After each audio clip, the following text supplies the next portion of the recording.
Hello everyone. तो देखिए हम लोग क्लास 9 वाले अपने लेक्चर में कहाँ पे थे? हम लोग थे यहाँ पे inter conversion states of matter.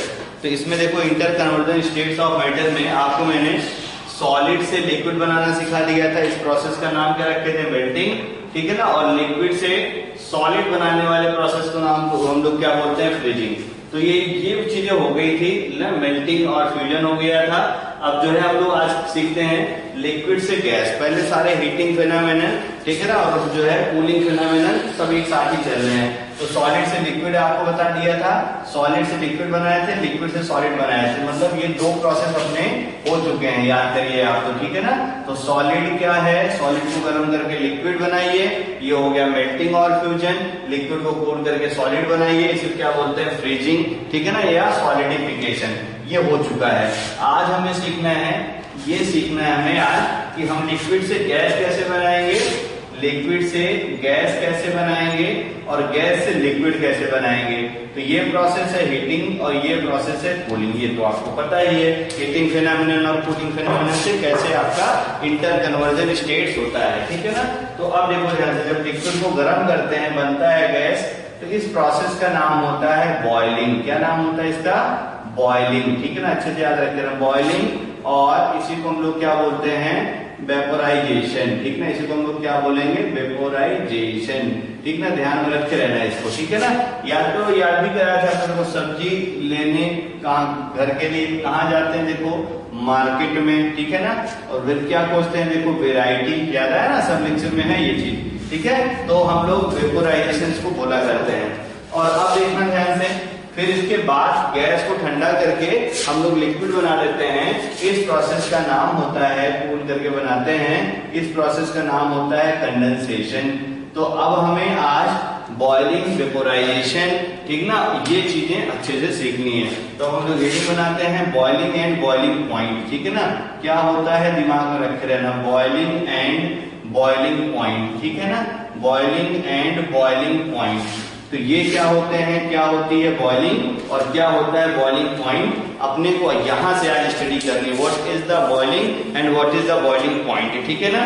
तो बॉइलिंग क्या होता है, इसकी चीजें पहले सीखने से पहले, है ना, बहुत सारे एक्सपेरिमेंट आप देखो देखते होंगे। घर में दूध उबाला जाता है, घर में पानी गर्म किया जाता है, सब्जी बनती है, मटन चिकन बनता है, तो सब उसके अंदर जो पानी आप डालते हैं तो क्या होता है? बबल होता है ना। उसी बबल को ही एक्चुअली में हम लोग क्या बोलते हैं? बॉइलिंग बोला करते हैं, ठीक है ना। तो बॉइलिंग के लिए अगर हम लोग देखें ना कि एक्चुअली में कि जो आपकी बॉइलिंग है उसको कैसे समझा जाए, तो प्रैक्टिकल में तो बहुत सारे एग्जांपल हैं, आपने बहुत सारे देखे भी होंगे। आप थोड़ा इसको सोचिए, जैसे मान लो अपने पास जो है लिक्विड है कोई, यहां से समझना, यहां से आपको ये क्लियर हो जाएगा। अपने पास मान लो कोई लिक्विड है, बहुत अच्छे से देखना, ये लिक्विड है, लिक्विड है अपने पास। अब देखो लिक्विड जो है, ठीक है ना, बहुत सारे ऐसे लिक्विड होंगे, ठीक है ना। ध्यान दो, तीन चीजें अलग से थोड़ा सीख लेते हैं हम लोग, क्योंकि ये काम आएगा। जैसे लिक्विड है ना। अब मान लो कि लिक्विड तुम्हारे पास, जैसे तुम एग्जांपल देखो, जैसे मान लो तुम्हारे पास परफ्यूम है ना। परफ्यूम भी तो लिक्विड ही होता है, देखा ही होगा आपने परफ्यूम, है ना। बस में परफ्यूम है और तुम्हारे पास अपना खुद ड्रिंकिंग वाटर है H2O। तो आप देखिए वाटर जो है, ठीक है ना, वाटर अगर बॉटल में भरा हुआ है ना, और बॉटल को अगर आप ओपन कर देंगे तो क्या ये पानी उड़ जाएगा क्या? जैसे ये देखिए, मैं आपको एग्जांपल से सिखा रहा हूं। जैसे मान लो ये जो है पानी इस बॉटल में है, अब मैं इसमें पानी जो रखा हुआ है इसका ढक्कन खोल दूं, है ना, तो क्या ये पानी इसमें से खत्म हो जाएगा क्या? अपने आप नहीं खत्म होगा ना। लेकिन अगर इसके अंदर मैं परफ्यूम भर दूं इतना, और परफ्यूम भर के ढक्कन खोल दूंगा, तो परफ्यूम थोड़ी देर में देखना सब बाहर खत्म हो जाएगा, आपको यहाँ परफ्यूम का अमाउंट बचेगा ही नहीं। तो ऐसा क्यों हो गया? लिक्विड बचा रह गया और परफ्यूम पूरा खत्म हो गया। तो जो लिक्विड जिसका अब देखो अपना जो रूम टेम्परेचर है, ऐसे नॉर्मली रूम टेम्परेचर कितना मानते हैं हम लोग? 25 डिग्री सेल्सियस।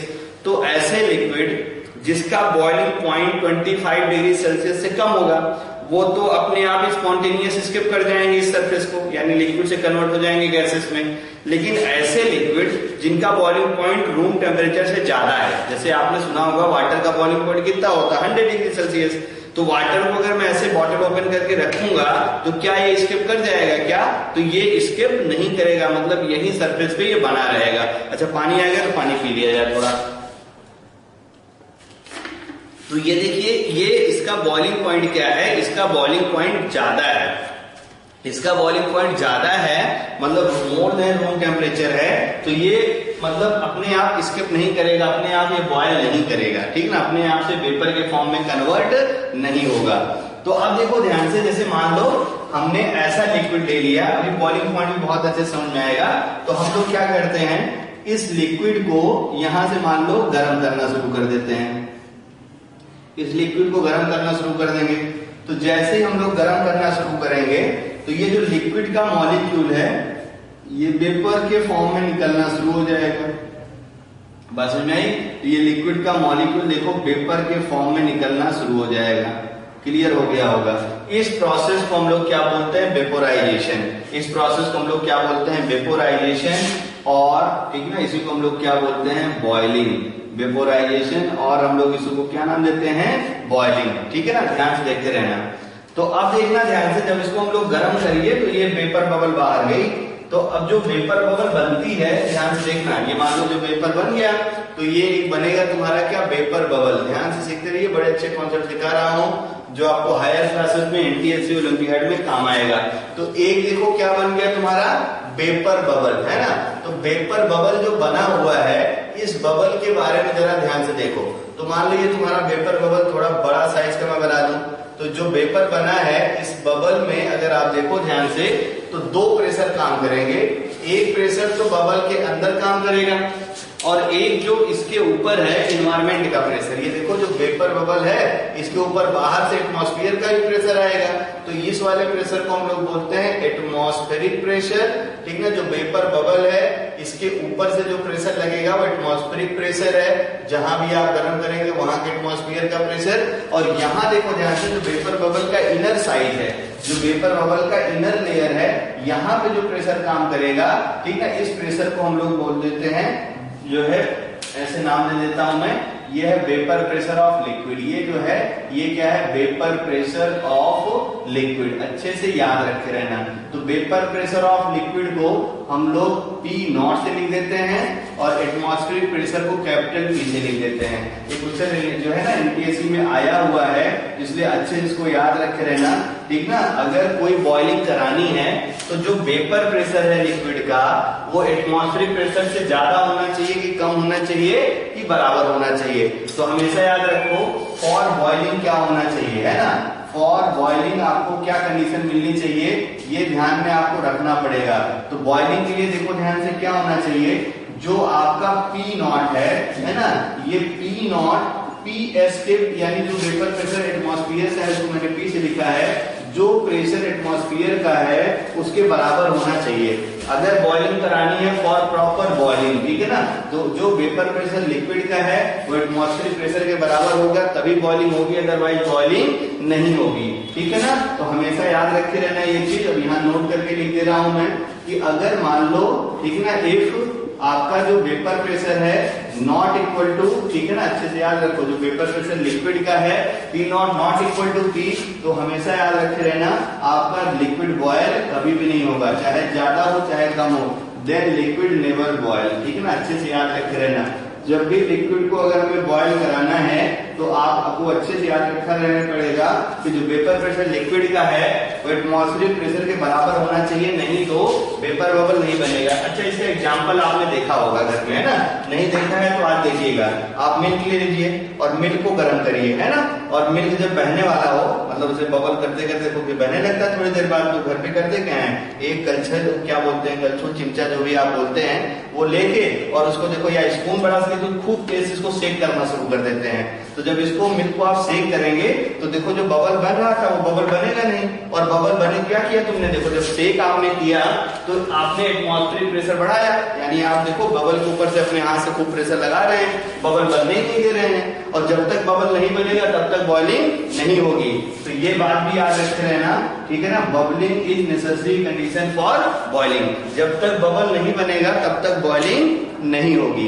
इतना समझ में आ गया सबको?